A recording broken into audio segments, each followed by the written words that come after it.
How's it going, everyone? It's time for another Black Ops 2 weapon guide. I've covered the two bolt-action sniper rifles, that Ballista and the XPR-50 already, so it's time to take a look now at the two spam cannons, the semi-auto sniper rifles, with the first one being the XPR-50. To be honest, the XPR-50 is the least spammy of the two semi-autos. I think the SVU AS can be awarded the spam cannon title. As we saw in my Overwatch sniper loadout, the XPR-50 is quite a good rifle for traditional snipers, although this one's not unlocked until level 52, which is the last sniper rifle out of the category, so it might be one that you'll want to spend a permanent unlock token on just so you can keep hold of it throughout your prestiges.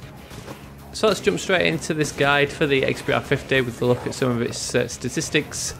This magazine weighs in at 8 rounds, which is pretty good in comparison to some of the other weapons, although it lacks a little when compared to the other semi-auto rifle, the SVU, which comes in at 12 rounds in its magazine. You can extend the XPR-50's magazine up to 12 rounds as well though, with the help of the extended clip attachment. This could be a viable attachment choice, seeing as with the semi-autos you can exhaust those magazines a lot quicker than you can with the bolt action. And again, because this rifle is semi-automatic, it comes along with a high fire rate, not quite as fast as the SVU, but it's definitely much faster than the XPR-50 and the Ballista.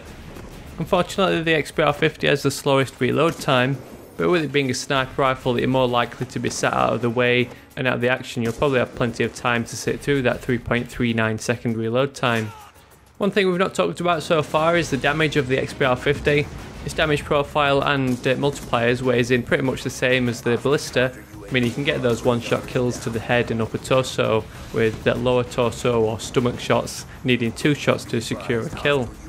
This is one of the main drawbacks to the Ballista, but with the XPR-50 being semi-automatic, it makes it much easier to send out that follow-up shot. Plus, with the XPR-50 being more of a traditional sniper's tool as opposed to the Ballista, which is more suited to, say, a quickscoper, you've got much more time to line up that precise headshot. The XPR-50's damage is also what puts it in front of the SVU. While that weapon can spam out those shots much faster, it's almost always going to need 2 shots to kill. So all in all, this is the perfect choice for those traditional snipers, or scout snipers, or whatever you like to call yourself, snipers who like to sit at the edge of the map out of the way, hiding in some bush somewhere and pegging people off in the distance. So with that in mind, let's move on and take a look at some of my recommendations for attachments. One drawback to the XPR-50 that we've not talked about so far is that it has the highest idle sway out of all the sniper rifles.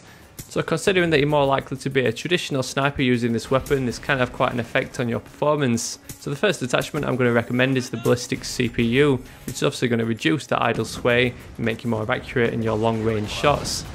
Alternatively, you might want to go with the dual band scope, which is going to make picking out those targets at long range much easier. Even though there aren't any excessively long lines of sights in Black Ops 2 or Call of Duty in general, it can be hard spotting those head glitches off in the distance, but with the dual band scope you'll be able to see their little dome pieces highlighted in yellow. And as we've discussed, because this weapon's only got an 8 round magazine, you might want to extend that with the extended clip attachment to give you 12 rounds to spare before having to perform a reload. So let me know your thoughts on the XPR-50 down in the comments. Are you a fan of this weapon over the XPR-50 with it being semi-auto as opposed to bolt action, or do you prefer that authentic bolt action for your sniper rifles? Don't forget, if you want to see a full loadout that I'd recommend, then head over and check out that Overwatch sniper class setup from my Black Ops 2 class setup series. And if you want to know my thoughts on the other sniper rifles, the XPR-50 and the Ballista, then check out the link to the full playlist down in the description. This leaves me with the SVU AS as the only sniper rifle left that I need to cover in this series, so stay tuned for that sometime in the near future. While you're browsing that description, don't forget to click those links to Twitter and Facebook. Otherwise, thanks for watching. I'll catch you all later.